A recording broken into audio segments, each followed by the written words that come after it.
लेकिन गांव के बात सही कहता नहीं कि गांव के बाहर कोई भी प्रोग्राम करावेला ओकर बाद कोई के मंच दियाला तो कहला कि ना भैया जीरौरा के बुलाओ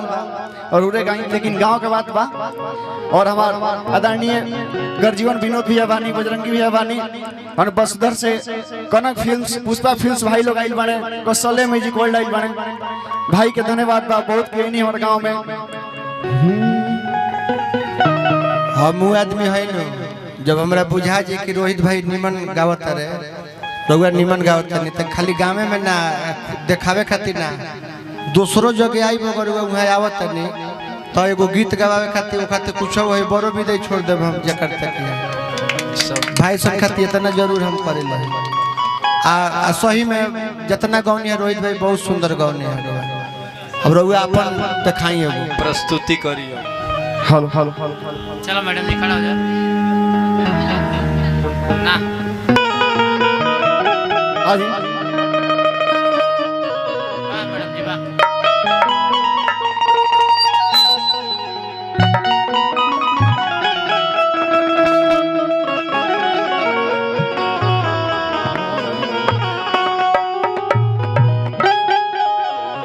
कि अरे वीर तरैन के हर चांद ना होला, अरे बिना सूरज के हर घाम ना होला।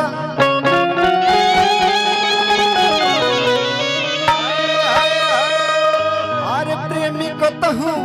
अरे पुरान हो जाले, अरे की प्रेम बाकी कबहू अरे पुरान ना होला।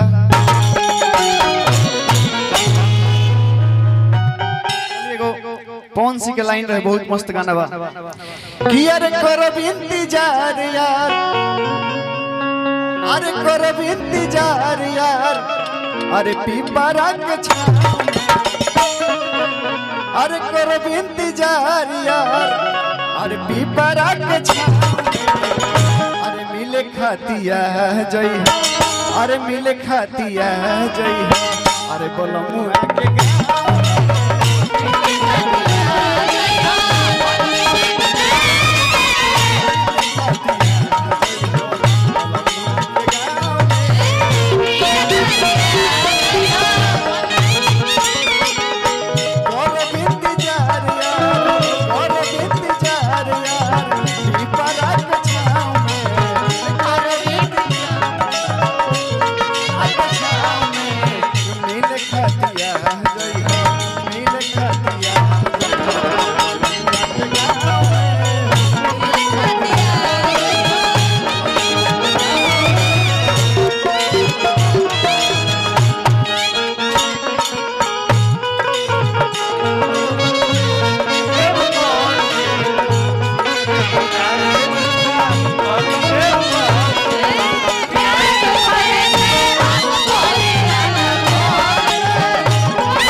लगी का कहतिया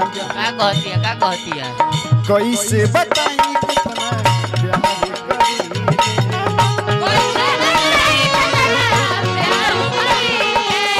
जाने से भी ज्यादा तुझे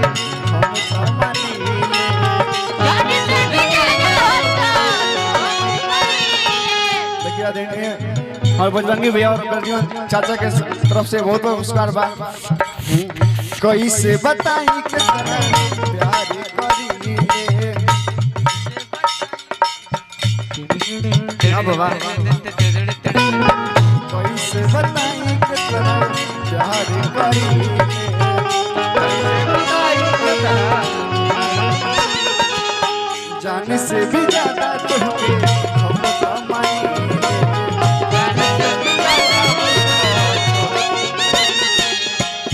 प्यार के निशानी दे हम, प्यार के निशानी दे हम, पायल तोहर पाँव में प्यार के निशानी